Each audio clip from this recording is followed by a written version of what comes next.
حمایت و مقاومت دو مورد از رایج‌ترین اصطلاحات در معاملات بازارهای مالی هستند. حمایت سطحی از قیمتی که نشون میده خریدارها بیشتر از فروشنده‌ها هستن.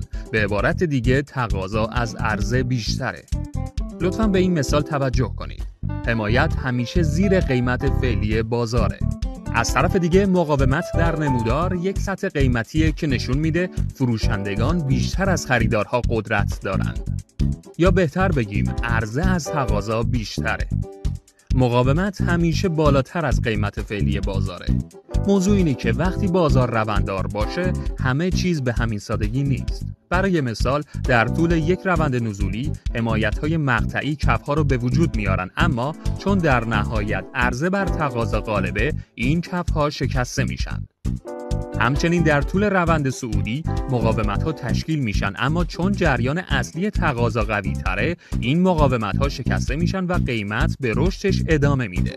یه خاصیتی که وجود داره اینه که پس از شکست سطوح به هم تبدیل میشن، یعنی اگه یه مقاومت شکسته بشه حالا تبدیل به حمایت میشه و بالعکس. این نکته رو به خاطر داشته باشید که حمایت و مقاومت نسبت به قیمت فعلی بازار مشخص میشن. هر سطحی بالاتر از قیمت فعلی باشه مقاومت و هر سطحی پایینتر از قیمت فعلی باشه به عنوان حمایت تعریف میشه.